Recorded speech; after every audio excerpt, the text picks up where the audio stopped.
We've been doing this for 10 years now, doing SEO, and we're pretty damn good at it, and we've gotten very consistent at it. It'd be nice to also experience that from the brand perspective. We just ran some fake ads, some like AI creative bits and pieces, and just were using it as a guide to see what can we expect to pay. A suitcase comes together. It doesn't have to be just a big box. And that's what we're really playing with and innovating with. And it's just like new study by KADI Luggage. Boom, that's the link, right? And Google sees that and goes, wow, these KADI Luggage guys, huh? They're doing studies and data around travel. Hey, it's Nathan Bush, or Bushy, joining you from the land of the Turrbal people here in Brisbane, Australia. One of the biggest criticisms and, to be honest, frustrations that many brands have with agencies or service providers in e-commerce is that they haven't actually walked the walk of being a brand or a retailer before, and kind of makes them think that they just don't get it. Well, today we have an agency owner who's actually taken that on board themselves and have gone out and created their own brand and having huge success with it. Today, I am lucky enough to be rejoined by Harry Sanders, who is the incredible founder of SEO agency Studio Hawk, Australia's largest SEO agency and partner of Add to Cart. And Harry joins us because he's launched his own luggage brand called KADI, K-A-D-I, and having incredible success 12 months in. Harry first joined us on Add to Cart about 3 years ago, where we talked and nerded out on all things SEO and heard about some of the incredible work that they're doing with clients such as Officeworks and Bondi Sands. But today, we wanted to leap straight into what does Harry do when he creates his own brand? Where does he start? What role does SEO play?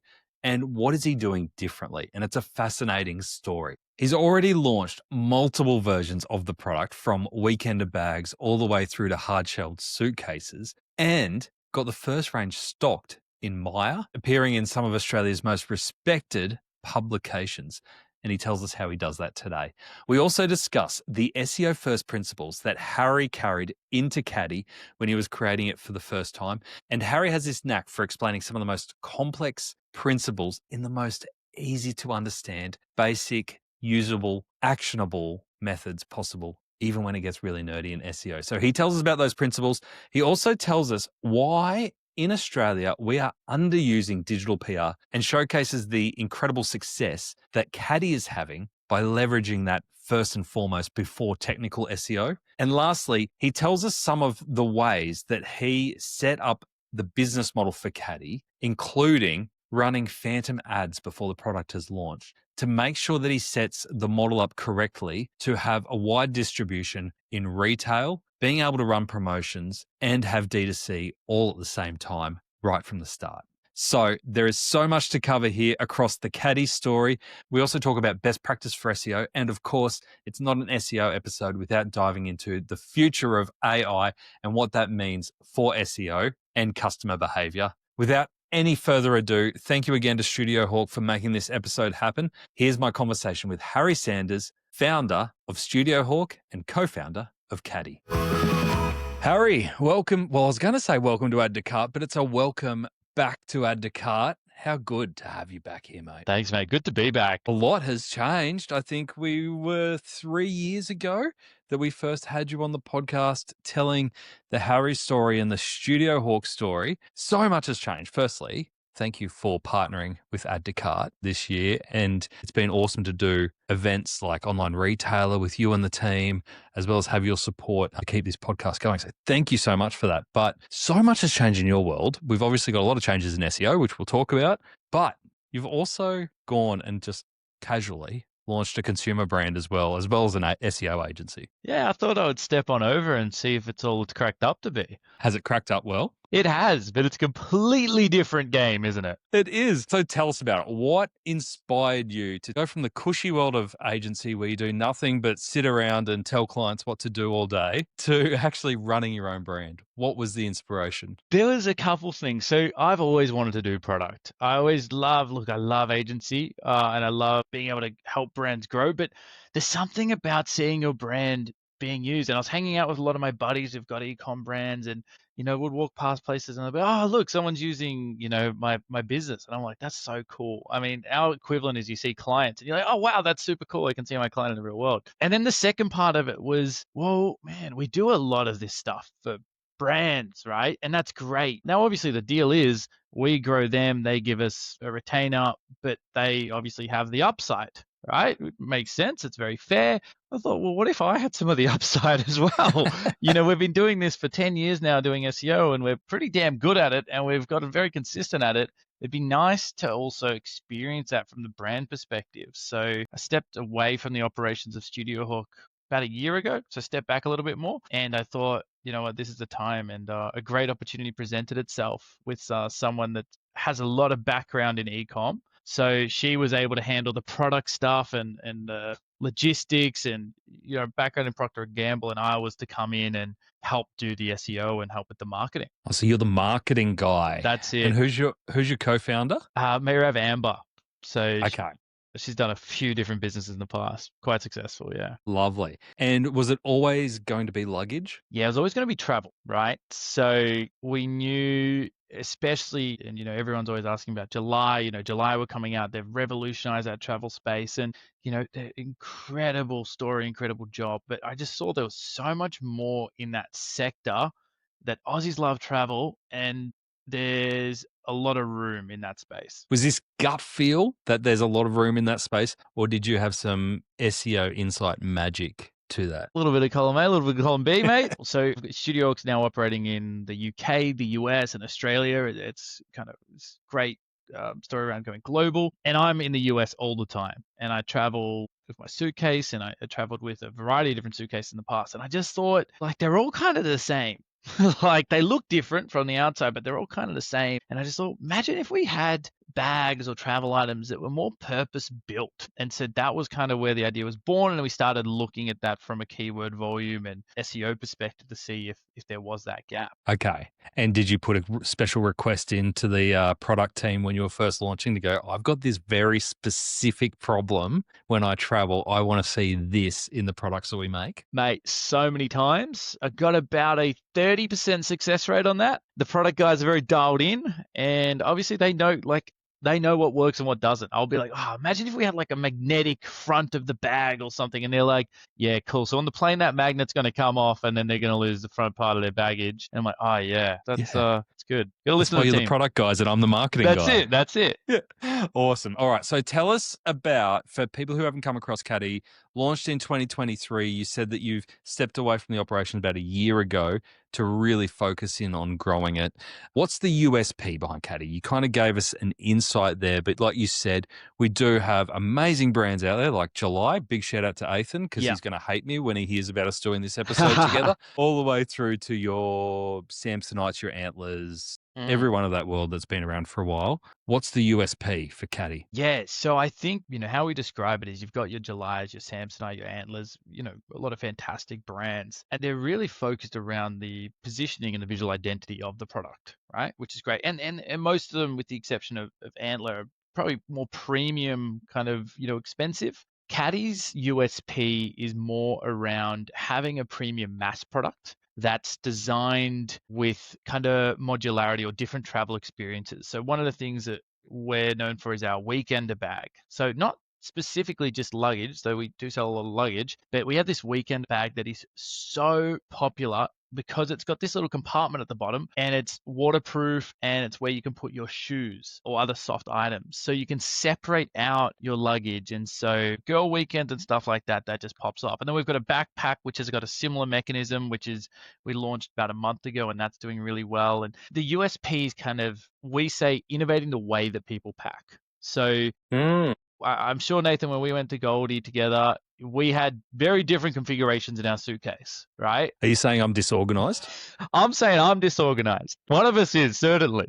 And, there's packing cubes, but there's a lot of innovations to be made in the way that a suitcase comes together. It doesn't have to be just a big box. And that's what we're really playing with and innovating with. I hate packing. It's the worst activity in the world. Yeah, me too, mate. That's why I'm trying to make it as streamlined, as efficient as possible. So you can take stuff from your backpack plug it straight into your suitcase. So you have like a bag always ready to go, and just different bags for different occasions. And from a production perspective, obviously that's a brand new world for you, but luckily you've partnered up here with some experts in the space. Have you run into many challenges as you come into it fresh, full of ideas? Are there many restrictions around what you can and can't do, or what people are willing to manufacture?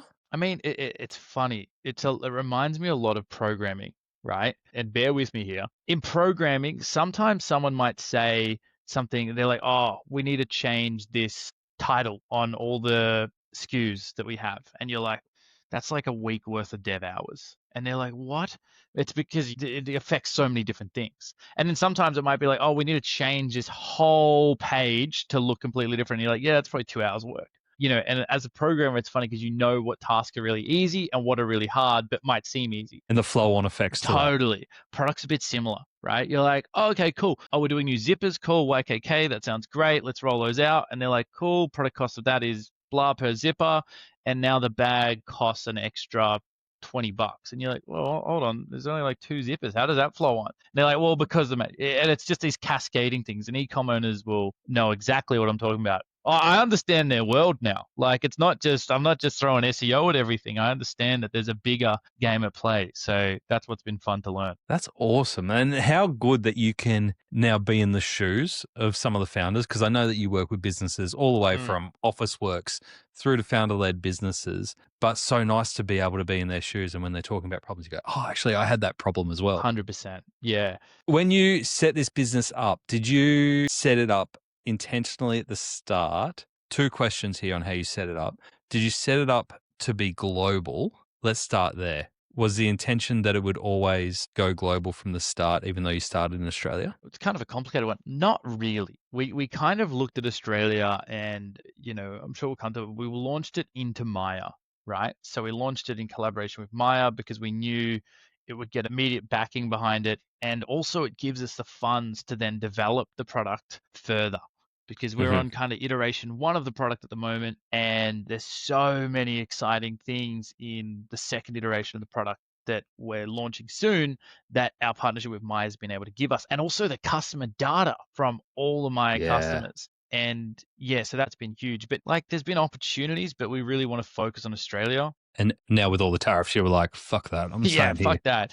But we've both got the experience to take it global if that's what we choose. But yeah, we'll see where the brand takes us. That's not a small feat, getting Myer to partner with you in the first edition of the product. How'd you pull that off? I think the great thing about like this not being my first business, there's so many cheat codes, right? So I would always look at people that have like, I would look at KADI in the past and be like, man, these guys must have got so lucky or whatever. Like, how the hell do they do that, right? Because when you start your first business, you can't really walk into Myer and say like, hey, we're going to do this. But the great thing about having you can, they just won't like it when you set it up on the shop floor and they haven't approved it. Yeah, they call security and you're just like, well, I'm just trying to sell some bags. But the great thing about having some prior success is it's not like those superannuation ads where they always do, prior success does not dictate performance, whatever, the spiel they do.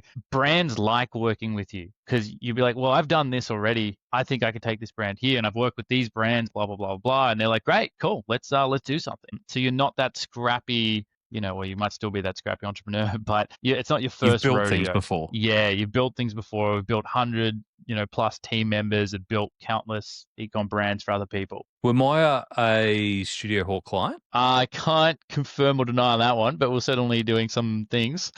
Okay. All right. So there was a connection at some point there. Yeah. And then my second follow-up question for that, because I went onto the site and had a good look around, you're running at the moment a 40% off sale. Yes. And I'm assuming because, and it might be finished by the time this episode goes out, but I'm also assuming that because you have set this up with Myer and going into retail, that you've set up the pricing model and structure so that you can discount and you can give away margin right from the start.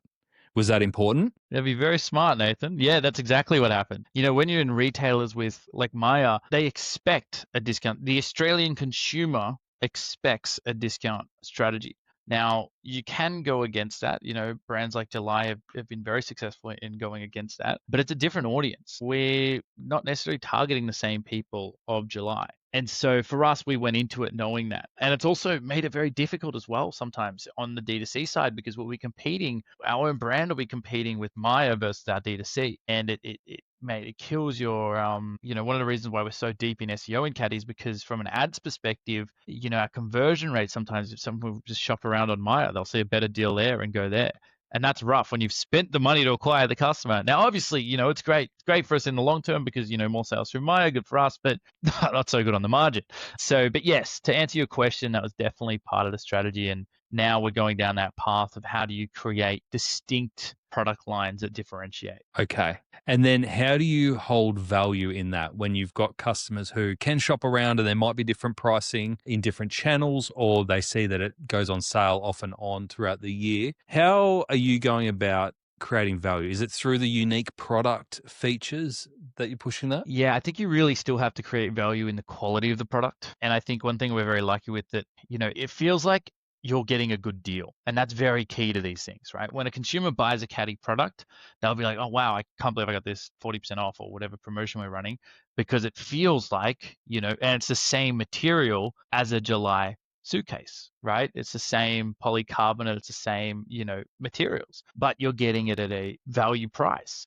So yeah, and then we also play with things like gifts with purchase that certainly help, and color bundles. There's all sorts of ways to kind of then produce that value that people want to see. When coming up with the pricing structure and the business model, was there anything in your head from what you've seen over your 10 years of building Studio Hawk and building with brands that were non-negotiable for you when you were starting your first consumer product? I think the biggest non-negotiable was like knowing what our cost per acquisition was and working back from that. So modeling out and running like fake ads essentially to see what kind of CPAs we might be playing with when we have real customers, and then going back to the customers that order and go, hey, sorry, this isn't a real product, but we're working on it. Tell me how you did that. So talk me through that. How far before launch were you running fake ads? Oh, like pretty much, we were pretty far along with product, and then we just kind of ran some ads. Honestly, it sounds cooler than it was. We just ran some fake ads, some like AI creative bits and pieces, and just were using it as a guide to see what can we expect to pay. Wow.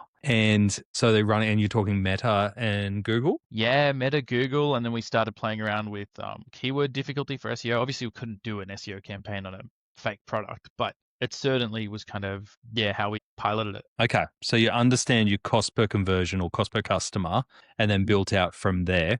Has the experiment lived up to the real world once you've launched the product? Was it accurate? Great question. I love this phrase actually. Directionally accurate. It was like we knew what to expect coming in. Gave you enough information. Totally, but it wasn't like that it held there. Nor did we expect it to hold there. Like sometimes it changes around, right? Like any e-com business. But it gave us enough to know, okay, there's opportunity in this category. Okay, cool. And that would have validated your thinking that you're in the right category as well, I suppose. Yeah. And that there was enough demand with that message. So you're going out and you're going to launch and you're putting your marketing guy hat on, the product teams are off doing their thing, doing what they do best. When you look at the tech stack for setting up the KADI site and the KADI process, where are you going straight away? What were your tech non-negotiables? That was easy because you just worked with, again, that many. You got to remember, we've worked with hundreds of e-com brands, right? Yeah. And you just see these brands, you're like, oh my God, what is this, right? Like, what is these choices?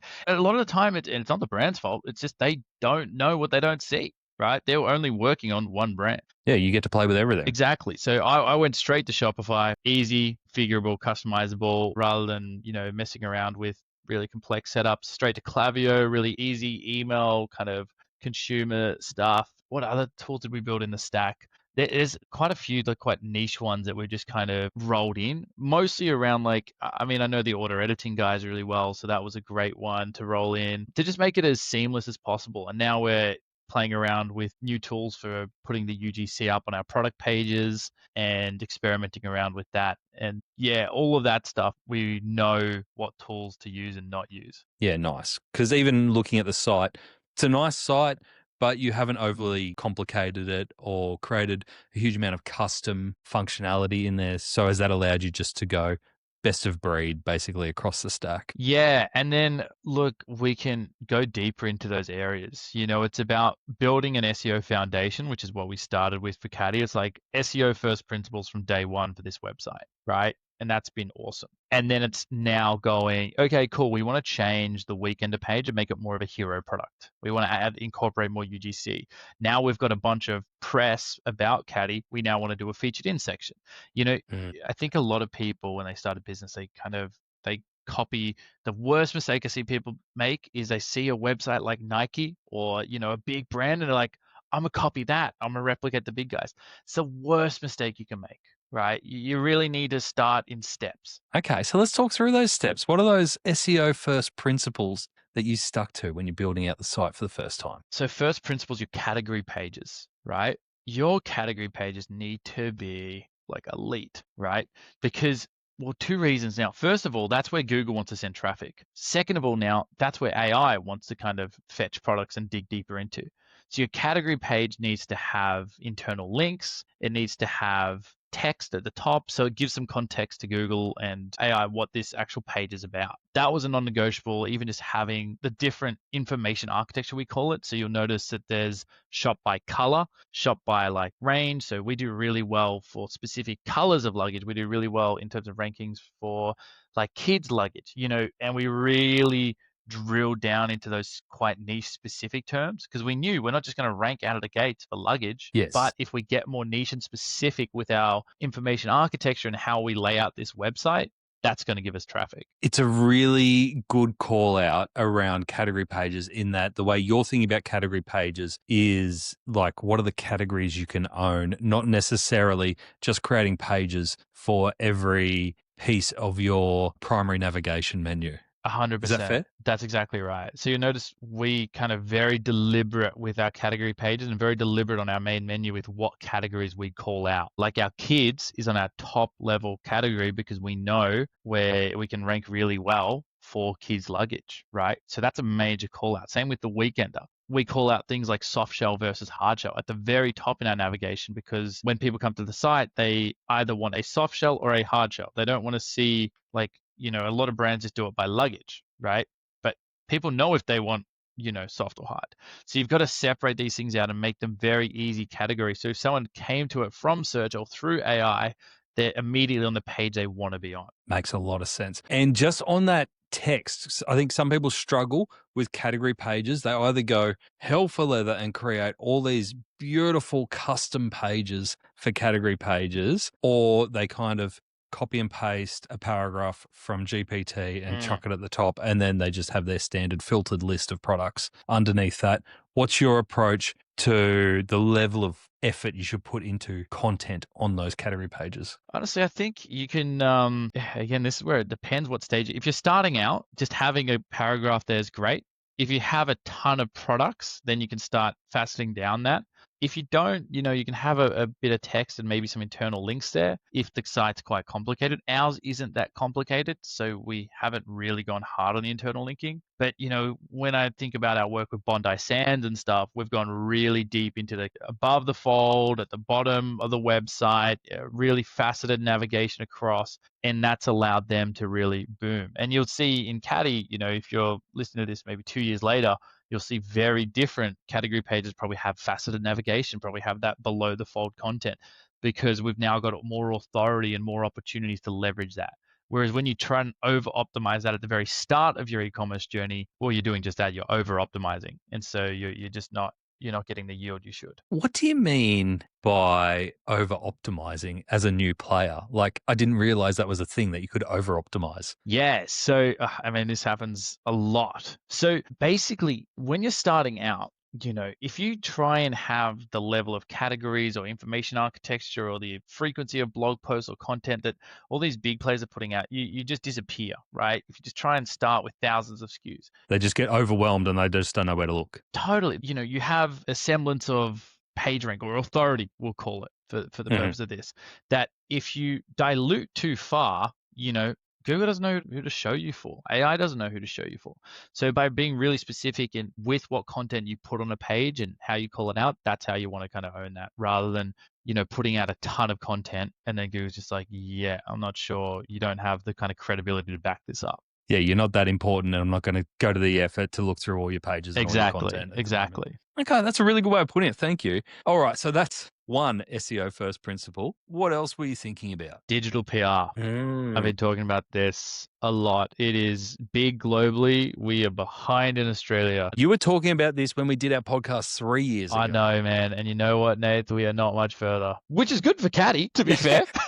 Exactly. Makes it hard to sell at Studio Hawk, though. Yeah, exactly. But, we've been in Escape and we've got all these big travel publications. And if you look at our SEMrush graph, I mean, it just looks awesome. You can see the moment where these big publications are kicking in. You can see us already. Keep in mind, we've only been really doing this site for 6 months because we've been in Myer. So it's crazy to see just the uptick we're immediately seeing. And how are you doing that? Is that old school PR, like reaching out, trying to... The process is more about coming up with database stories. So some of the stories we ran that was super successful for us is best and worst times to fly. So it's very different than traditional PR because we're not really saying, oh, hey, this is our new luggage. You should, it's cool. We're saying, we're going to Escape and we're saying, and this is another one we did, here's the airline with the most hidden fees, right? And so Escape want to run that story. They'd love to run a story about, hidden fees. These big publications don't want to run a story about your new luggage brand. There's a million luggage brands. So all you do is you get the data together, and we have a data research team and an ideation team, and they kind of bring it together and craft this piece. And all it is, Nathan, it's crazy. It's this whole piece of content, and it's just like, new study by KADI Luggage. Boom, that's the link, right? And Google sees that and goes, wow, these KADI Luggage guys, huh? They're doing studies and data around travel. I know they're a travel brand. I understand that they're in luggage. We're going to pump these guys up. They have a lot of authority. They have a lot of big names in the travel space talking about them. And that's the key. That's really smart. I love that leading with data. And it reminds me of when we interviewed the lads from Booze Bud. Because they were one of the first to really do this well in Australia. They used to do their annual survey, beer survey. I can't remember exactly what it was called, but they used to do it every year. It became a kind of a thing every year that the outlets would eventually reach out to them to go, hey, have you got that data around drinking habits and what people are asking for? And that's how they essentially built their brand and built their SEO authority that way, through their own data. Yeah, so there's a lot of first-party data if you have it. Otherwise, KADI didn't have a lot of first-party data, so we just started creating stories and using it. But yeah, you'd be amazed the backlinks you can get when you're providing really good kind of content and data, and the links, and especially in AI, Nathan, because AI looks at a bunch of different sources and references.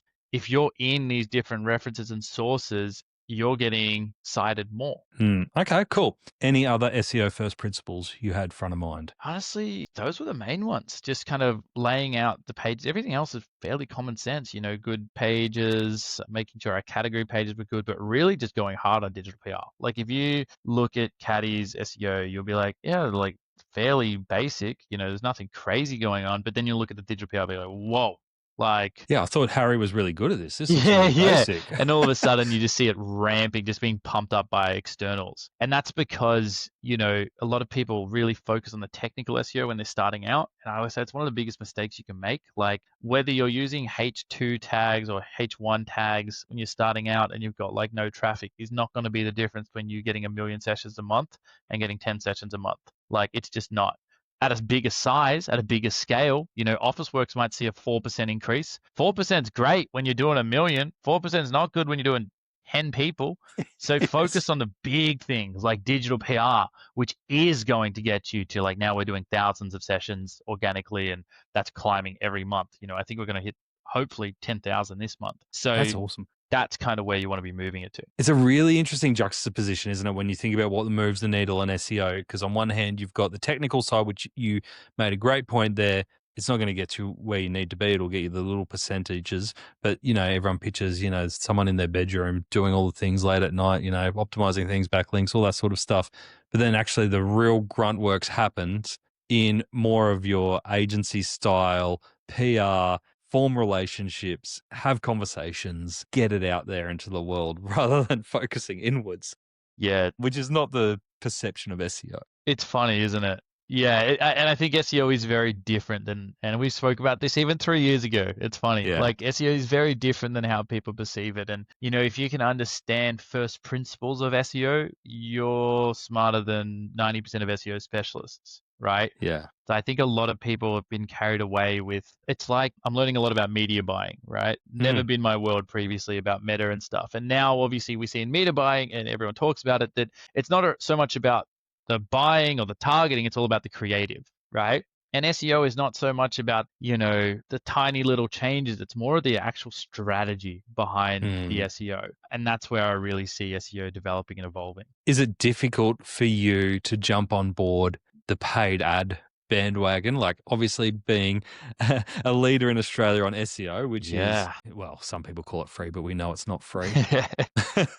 And then having to pay Zucks every time that you get a click, does that hurt a little bit? I tell you what, it's made me appreciate SEO even more than I thought I could. Like I was like peak appreciation, and now I'm like, geez, no wonder brands love this. I really love you, SEO. Yeah, paid ads, right? Necessary evil. And for some things, like we really want to focus on our weekender bags and the features, the only way to do that is through like that storytelling, that visual content, right? But having said that, is so freaking expensive. Like Studio Hawk is so busy at the moment because so many brands are like, we are just sick of spending so much money on paid ads, and we need to be getting that through SEO. And I think this, announcement from Google, a couple of days ago at the time of recording this, where they said that the best way to optimize for AI search is to optimize for SEO, has been a big push for brands as well, to then go, okay, if that's going to be the new frontier, we need to be, dialed in this game. But yeah, to answer your question, mate, like it does sting every time. And it just makes me think, how do I get more free traffic? Again, it's not quite free, but it's certainly cheaper than paid ads. Like every dollar I'm putting in digital PR and stuff, which, by the way, Lawrence Hitchens, if you're listening to this, is the general manager of Studio Hawk. You need to give me a way better deal on digital PR because I'm paying full rates. Don't you just tell Lawrence what to do? Just like, I wish, mate. I wish it was that simple. He wears the pants around here. I know, and he's coming for podcasts too now. Yeah, I've got a beef with him. Yeah, what's the go, mate? But yeah, so but it's a lot cheaper even than paying for paid ads. It just is. But you're still doing it. I still have to. You still got to like build the brand. But I'd love to get it to a point where, we've had a few clients now that are pretty much switched off paid ads. They're just running off SEO and they're so profitable. As you looked at this, launching KADI into market, obviously SEO's at the heart of it, paid ads is there. Any other marketing activity that you've started with, or are those two kind of the foundations? Those are the two foundational ones. We're looking at more, starting to look at viral content and stuff like that. But that's more down the line. And we're with KADI, it's kind of like a slow build. We're trying not to just throw resources at it. We're trying to really find that product market fit. We're quite patient with the brand. It's something that Studio Hawk taught me. People that are trying to get really quick wins, or just like, they make short-term decisions because they're always just trying to like, make massive gains. But if you compound, like if we're doing 5% improvements per month, right? Like in terms of our efficiencies, not necessarily our sales, that's huge, right? That's huge. So just work on the things and focus on the things that are working for us. And then as the team grows, as we're making more margin, we can invest in doing other things. But I mean, the amount of times I've seen e-com brands just dilute themselves by trying to do everything. And as a result, they do nothing well. I think that also comes back to how you started, making sure that you had a market fit and understanding the costs, your main costs that were going to be there, and then pricing accordingly so you're not scrambling every month to hit stupid targets, right? And that's 100%. Where you get caught out. Exactly right. Let's talk about AI. Let's do it. Google, is it going to be around in 5 years? It's weird. I think a lot of people think I have a horse in this race, and I used to think I did. Whether it's like, oh, okay, what if Google dies? It's like, okay, well then Bing or ChatGPT or whatever the hell it is, or Bing, ChatGPT, same thing. I think Google's winning. You asked me that 2 years ago, I would have given you a completely different answer. I would have been like, I'm the same. I've tried to use as much Google AI as I can at the moment because I think their roadmap is phenomenal. And so I'm now, I still have ChatGPT, but more and more I'm using Gemini now.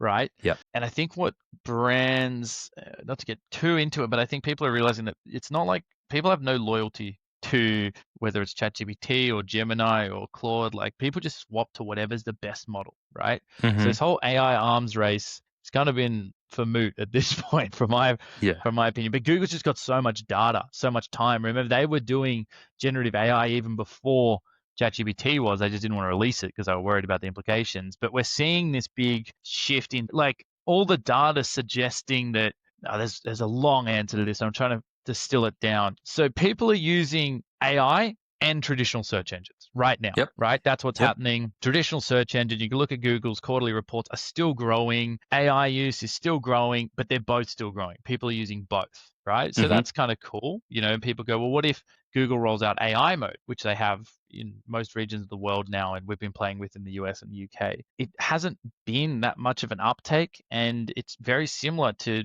the traditional kind of SEO stuff. And then the second part to all of this is all of the backing of how Gemini, ChatGPT rank things, as I said earlier, is all kind of underpinned by search. They're just putting another layer on top of it to then prioritize and do all sorts of cool things. And they do something fascinating called fan out queries. I don't know how deep you want me to go into this, but Oh, let's do it. Lawrence did on our webinar. It was good. So let's go down. all right, let's do it. Well, I'll give you. I like giving the simple version of these because I feel like everyone can give really complex, crazy answers. But a fan out query, how it used to work is you do a search. Google does a search for that keyword. Wham, bam. Here's your 10 blue links. Nice and easy work. Worked for 28 years. Good system. Now what they've realized is, well, people don't often know what they want. It's not the search engine's fault. It's just people just type in things and they don't always get what they want. So what they now do in AI, because it's super smart, is it does what's called a fan out query. So let's say I say, best SEO company in Australia, right? You're like, okay, cool. Previously, that would just return a bunch of links. Now it goes, what is an SEO company? What makes an SEO company great? SEO company reviews, blah, blah, blah, locations. And it just does like maybe 20 different searches, gets like an average and then like goes to those websites and then compiles an answer for you. Now, the higher you rank in Google, obviously, the better you're going to do in that compilation because it's basically just doing 10 different searches and looking at the results that come up the top of those searches. But that's kind of the key to it all. So now people have got to think about what related fan out queries might be getting served when someone searches your brand. And Perplexity actually does that automatically. It tells you what queries it's doing. So super cool tool if you're looking to have a look at what searches someone might do. Really interesting. Perplexity, I've wrote about this in the newsletter today, which might not be relevant by the time this goes out, but they just partnered with PayPal. Did you see that? Yeah, I did. And they're Crazy. giving like, link your PayPal account and you get Perplexity Pro free for 12 months. Yeah. So I was like, I'm onto that. Like, so I'm playing around with that at the moment. It's pretty cool. Yeah, I think all these guys are just trying to find the way to be relevant and where the product market fit is, which, if I worked at one of these companies, I'd be pretty scared of like Google and all these things. It's like, you're really struggling, I think, to find the product market fit. At the same time, I saw this meme the other day. It was like, our kids are going to look at us so weird when they're like older to go, I can't believe you just typed in 1 or 2 words and then you picked the best of 10 blue links to follow. It sounds crazy to think about it. Like you'd what would you search like luggage? Like buy luggage. And Buy everyone's luggage. like, I need to rank for buy luggage, I need to dominate these terms. And now it'll like, if you type luggage into ChatGPT, it almost just sends you back a question mark. It's like, what do you want? Like, give me some freaking context here. Yeah. Now it's like, how long's your trip? Where are you traveling? And then it starts recommending stuff, which is, definitely the future. But I certainly think that I was shocked that people are using both. But then I thought about it and I use both. So it does make sense. On the fan out queries, does that make it hard? Because the way you explain it's really great. But as a brand, you go, so instead of like picking the keywords that I really want to rank for and going hard on those keywords, do I now have to pick those keywords and then times it by 10 because of all the fan out queries I've got to rank for? Because in the balance of probabilities that the LLMs are going to rank me on, I need to kind of show up in all. Does it actually make it really hard for brands to optimize what they want to optimize for on LLMs, or is it just following the same SEO principles? It's the same principle. So I think if brands are still thinking about like keywords haven't been that, and maybe this is a controversial take, haven't been that like big of a thing in SEO for like 3 years, like maybe longer. Mhm. Like I don't go to a brand and go, great, I'm going to optimize you just for hard shell luggage and you're not going to rank for anything else. Like that's the term we're going for. Like it doesn't work that way because, you're building an entity, you're building authority and you're building topical authority. And these are all cool sounding words, but it basically just means you're building expertise in a particular product or subject that you have, right? Mhm. And you're going deep in that. So if you're thinking about SEO as still like putting the right keyword on your page a million times, you're starting at the wrong start line. So does it make it harder for brands? I would say SEO is harder for brands in general. It's a whole Mhm. new game now. There's just so much nuance to it.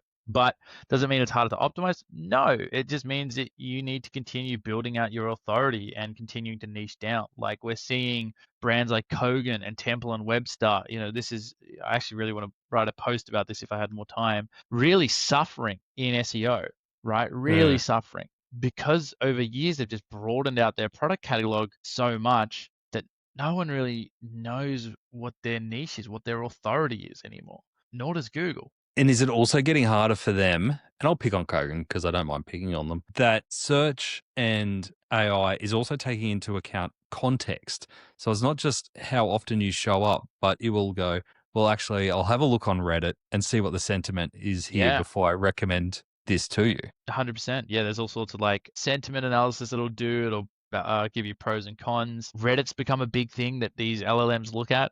And I think there's a lot of hype around. I've been using Reddit for honestly 16 years, too long. I love Reddit, and I looked at my other monitor just now, and I've got Reddit open, so that's awful. But it is like brands think they can just jump on it. Like the only real way to participate in Reddit is if people are already talking about your brand. You've got a decently sized brand, and then you can look at what people are saying, and you can comment and reply, and it's almost like a customer support channel, like a forum, right? But if you Mm. go in thinking like a marketer, thinking, oh, I'm going to put my product in Reddit and like I'm going to blow up. Oh yeah, people are going to kill you. Like people hate capitalism in Reddit. So, Have you searched yourself on Reddit? I have once. Luckily, I'm not that important. There's like a couple random things, but nothing bad. So if you're watching this, please don't post something bad. But you can you can then kind of reply and kind of get involved. Yeah. But if you're a Get brand, involved in the conversation rather than totally, trying to that's the dominate it. key. Yeah, get involved. But if you don't already have a big brand, then you're not.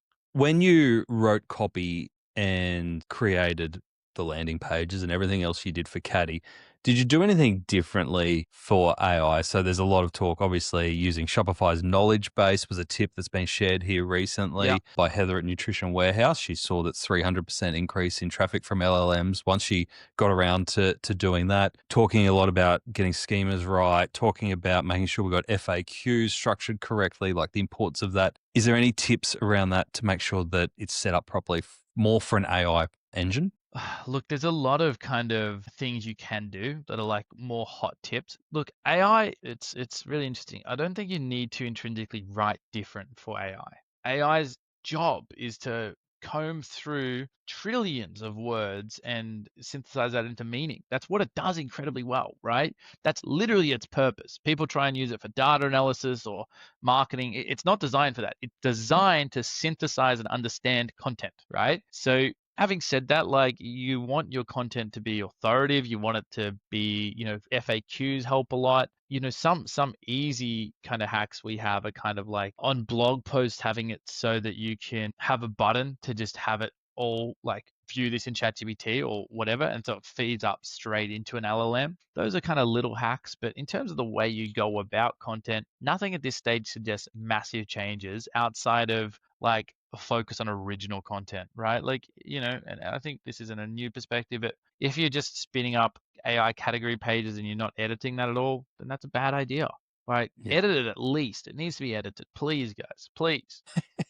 Please. And tell me about the traffic that you're seeing, when you talked about we are doing both. We're using Google and we're also using LLMs. Talk me through the traffic that you're seeing come from both onto the KADI site. Are you seeing much difference in behavior or conversion from the entry path? Big time. Okay, so this is a fun one. So like, and again, we have hundreds of clients at Studio Hawk that we can look at their data.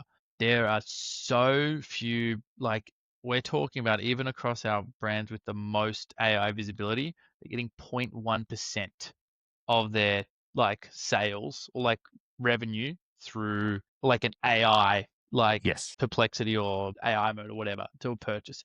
I think that'll improve, that'll go up, but people tend to do this. They'll use AI to research a product, then copy that brand name, go to their website and purchase the product. So it comes through as a direct traffic source, when in reality, it's probably coming through AI. I Mm. think the real shame of AI, I think it's a massive opportunity for SEO. I think it's a massive opportunity for a lot of e-com brands. I think the tracking is going to be a bloodbath. I think it's going to be like Meta when they removed the pixel, right? And there's just so many steps removed now. I can tell you we're doing all these changes and visibility is going up, and you'd be like, oh, how much more traffic are you getting? Well, I can't really tell you much, but I can tell you we're getting more conversions. Now that's tricky, right? So I do think the quality of the traffic's obviously much higher. There's a much more commercial intent behind the traffic, conversion rates, all those kind of things. But yeah, I think the trackability across the board for a lot of brands is not going to be that good. But I almost think brands in a way are kind of used to that.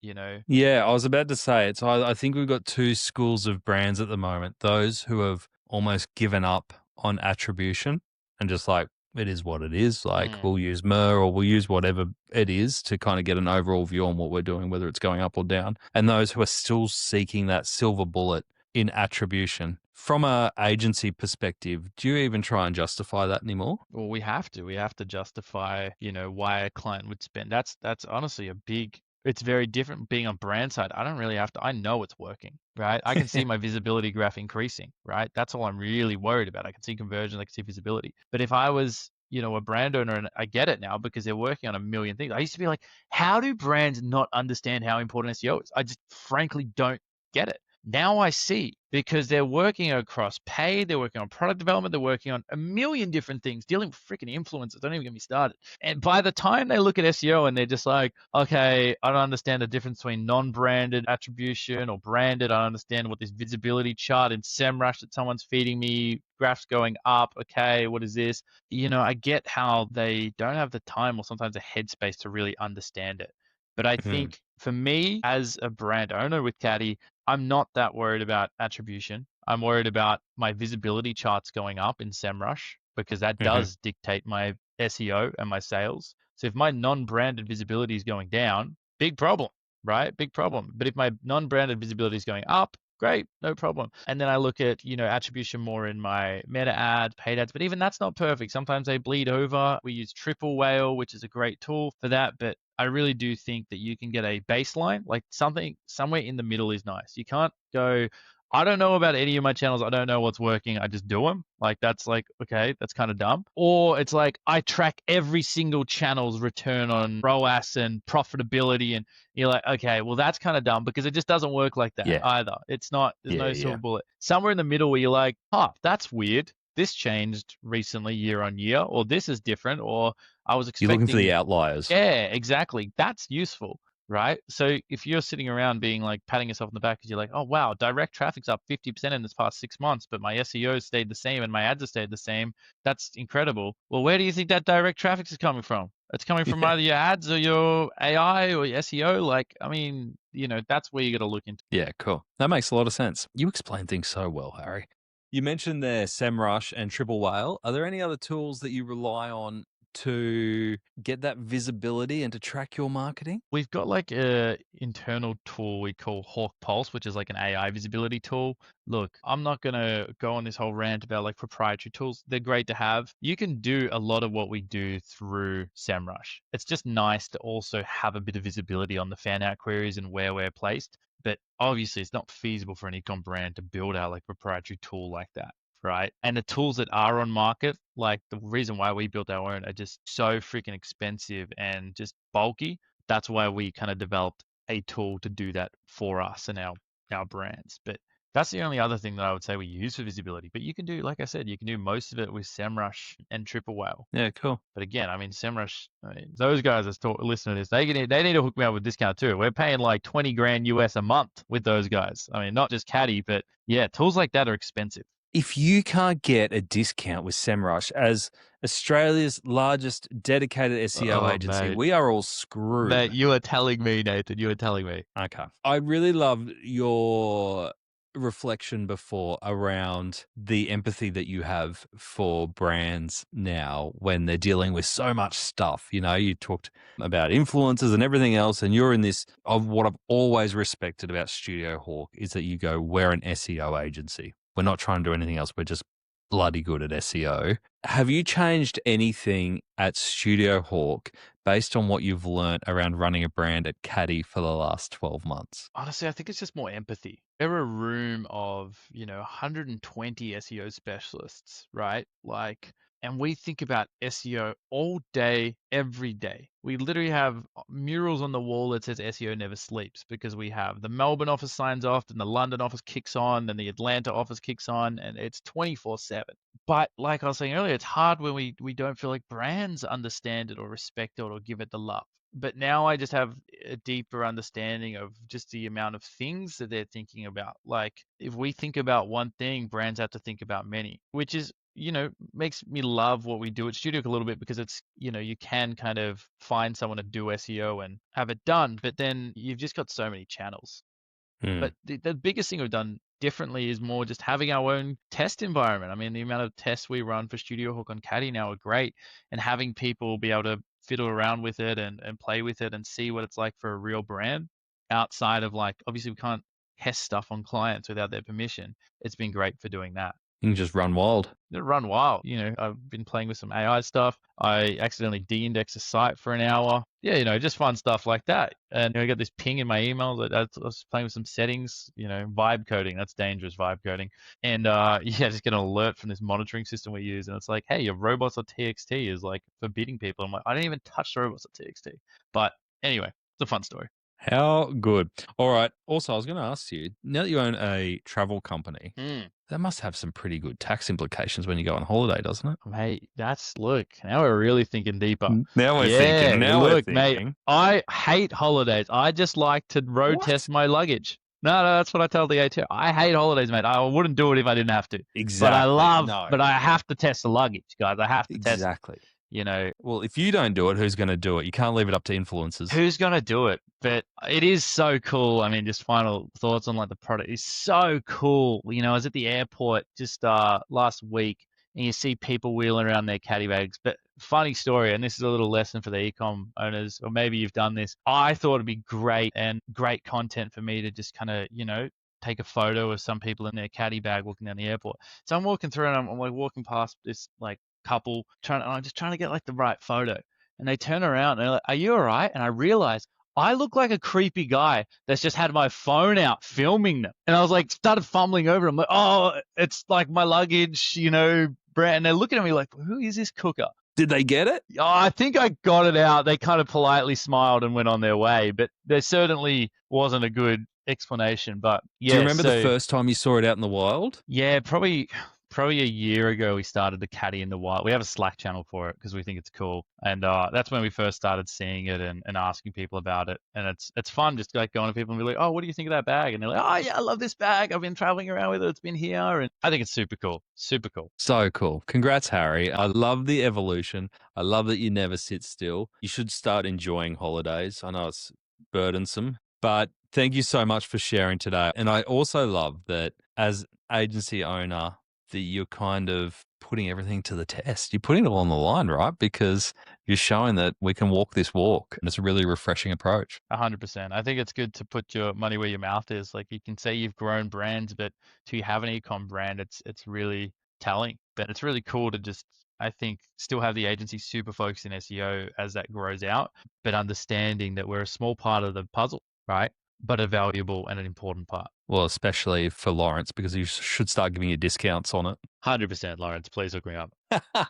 Harry, thank you for joining us, and thank you for all your support on Add to Cart. We really appreciate it. It's been great having you on board, and awesome to chat today. Thank you. Likewise. I always get off a call or a conversation with Harry and go, oh, maybe SEO isn't as complicated as I thought it was. Maybe building a business isn't as difficult as what I think it is. But we all know it is. Harry just is able to explain things so simply and so clearly that it's no wonder that he's given his team that's now over 100 people the confidence and the clarity to be really, really good at their jobs. What an incredible guy and just amazing person to riff with. So I really enjoyed that. What a pleasure. There are 3 big lessons that I took out of this that I think that any of us can take into our e-commerce businesses. Number 1, Harry was very clear on this. We are underutilizing digital PR when it comes to SEO. Yes, it's very tempting to do all the technical elements of SEO, right? All the way from sitemaps to internal linking to all the little technical site speed, the rest. But Harry said, actually, they're the small 1%ers. What you actually need to be doing is focusing on digital PR and in particular, using data that you own to tell stories about the category you're in.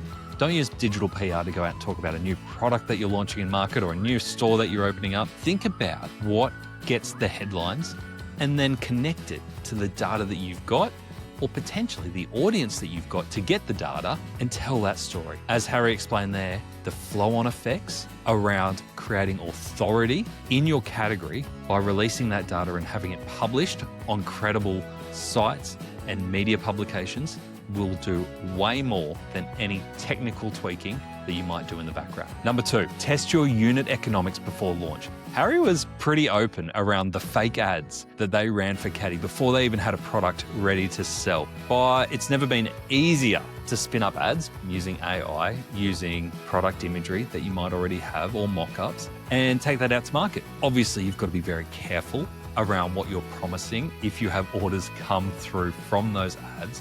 But as Harry said, he was able to model, even if it wasn't perfect, a rough idea on what the cost per acquisition or cost per customer is going to be and build that into the business model, build that into the pricing from the get-go so that you know what you're dealing with ahead of time. Really smart strategy, both for if you're launching a new brand, but also maybe if you're launching a new product or a new product range. Give those fake ads a go. And number 3, don't over-optimize early. It's one that I hadn't thought about a lot, but Harry explained it really well, is that when you're a young brand or you're just starting out, the temptation is to go really hard and make sure you've got category pages for everything that you've got, all your product pages set up with a heap of information, huge footers, doing all the SEO essentials correctly. But Harry actually said, strip it back because you haven't got the authority yet from the engines and they'll just give up on you. So when you are starting out or you're early in your journey, really focus on the key categories or the key products and push them hard and then expand out rather than trying to do everything at once and confusing the engines. All right, that's it from us today. Thank you again to Studio Hawk and KADI for bringing us today's special episode. I hope that you enjoyed it and got a lot out of that from both inspiration from an agency owner who is now testing his hand at brand, but also there was a heap of SEO fundamentals and AI fundamentals in there for you. Now, if you want to discuss anything that you heard in today's episode, come on over and join the Add to Cart community. It's free to join. There's over 500 e-commerce professionals in there ready to discuss and get nerdy on all things e-commerce. You can join at addtocart.com.au. Jump on over, fill out the application form, and we'll get you in there quick smart. Thanks again for joining me on Add to Cart. See you next time.